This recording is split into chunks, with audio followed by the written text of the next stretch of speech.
नमस्कार साथियों, आप सभी का स्वागत है एक और नई वीडियो में। तो साथियों, आज हम फील्ड में आए हैं एक औषधि का संग्रह करने के लिए, और उस औषधि की आपको पहचान भी बताने वाला हूँ, फायदे बताने वाला हूँ। हमारे इर्द गिर्द इतनी हज़ारों जड़ी बूटियाँ खड़ी रहती है, लेकिन हमें उनका पता नहीं होता, उनके बारे में जानकारी नहीं होती। तो हम छोटी से छोटी बीमारी को लेकर के डॉक्टर के पास जाते हैं, महंगा ट्रीटमेंट लेते हैं, महंगी दवाइयाँ लेते हैं, महंगे हॉस्पिटल में जाते हैं, महंगे टेस्ट करवाते हैं। अगर हमें इन जड़ी बूटियों के बारे में पता है तो हम हमारी जो इर्द गिर्द जड़ी बूटियाँ खड़ी रहती है ना, उन्हीं का प्रयोग करके हम अपनी बीमारियों को शुरुआती दौर में ही ठीक कर सकते हैं। तो आज देखिए, टमाटर के खेत में खड़े हुए हैं और यहाँ पर एक जड़ी बूटी खड़ी है। मैं कैमरामैन से कहूँगा भाई नज़दीक आकर दिखाओ एक बार। ये वाली जड़ी बूटी देखो, ये वाली जड़ी बूटी है। मैं जड़ सहित इसको उखाड़ लेता हूँ और बहुत ही ज़बरदस्त जड़ी बूटी है। ये देखो कितनी जड़े के साथ मिट्टी आई है। ये औषधि है भाई भृंगराज। आपने भृंगराज का नाम तो सुना होगा, जो कि भृंगराज का तेल भी आता है। जैसे इसकी जड़ें होती है ना, बालों के लिए तेल बनाते हैं, तेल आता है भृंगराज का। और वो क्यों फेमस है बालों के लिए? बालों की मजबूती के लिए। बाल टूटते हो, गिरते हो, झड़ते हो, कमज़ोर हो, दो मुँहे बाल हो, ऐसे समय सफ़ेद हो रहे हो। देखो जिस प्रकार से इस जड़ी बूटी की जड़ है ना, ये जड़ है।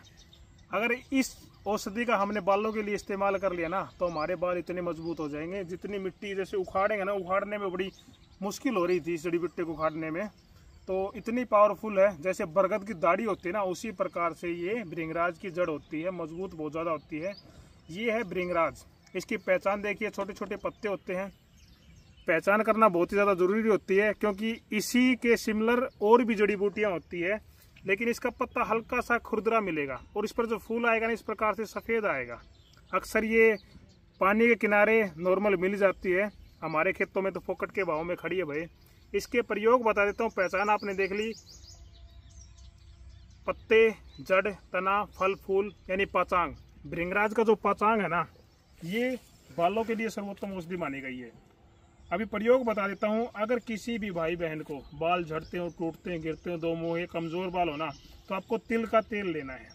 तिल का तेल मान लो आपने 100 ml लिया या 200 ml लिया। उसमें थोड़ी सी भृंगराज की बुट्टी उखाड़ ताज़ी ला करके, मिट्टी वगैरह साफ़ करके, इसको छोटे छोटे टुकड़े में काट करके तिल के तेल में इसको उबाल लीजिए। हल्की मंद आंच पर उबालना है, एकदम से आंच नहीं लगानी, वरना जड़ी बूटी जल जाएगी, तेल हमारा सिद्ध नहीं हो पाएगा।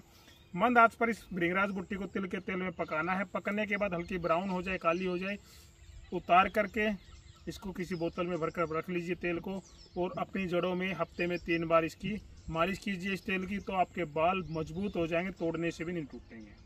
दूसरी बात, इसको खाना कैसे कंज्यूम भी कर सकते हैं आप। इसको पाचांग को, जड़, पत्ता, तना, फल, फूल को पाचांग होता है, उसको आप सुखा लीजिए छाया में।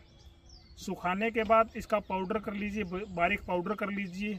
साथ में मान लिया आपने 100 ग्राम इसका पाउडर कर लिया भृंगराज का, 100 ग्राम आपने काले तिलों का पाउडर करना है, और इसमें 150 ग्राम धागे वाली सट्टा मिश्री मिला करके 1-1 चम्मच सुबह शाम दूध के साथ सेवन करते, तो आपकी इम्यूनिटी भी बूस्ट होगी। आपके बाल ऐसे में जो सफ़ेद हो गए हैं, बाल झड़ रहे हैं, टूट रहे हैं, तो आपके अगर कंटिन्यू 1-1.5 साल आपने पाउडर खा लिया, तो आपके बाल दोबारा से उगने शुरू हो जाएंगे।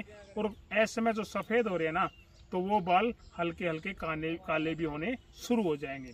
तो बहुत ही कीमती जड़ी बूटी है, फोकट के भाव में खड़ी है। हम इसके महंगे पैसे दे करके इसका तेल खरीदते हैं, इसका पाउडर खरीदते हैं। तो आप अपने इर्द गिर्द जितनी जड़ी बूटियाँ खड़ी होती है ना, उन्हीं को पहचानिए, जानिए, अपने बच्चों को भी सिखाइए। और हमारे बच्चों को ये पता होना चाहिए, खेतों में लेके जाओ, फील्ड में लेके जाओ, तो उनको ये जानकारी होनी चाहिए कि ये कौन सी जड़ी बूटी है। तो आपने जान लिया है भृंगराज बूटी के फायदे, तो आप इसका प्रयोग कीजिए और फायदा उठाइए, और इस वीडियो को ज़्यादा से ज़्यादा शेयर कीजिए। जय आयुर्वेद, जय धन्वंतरी।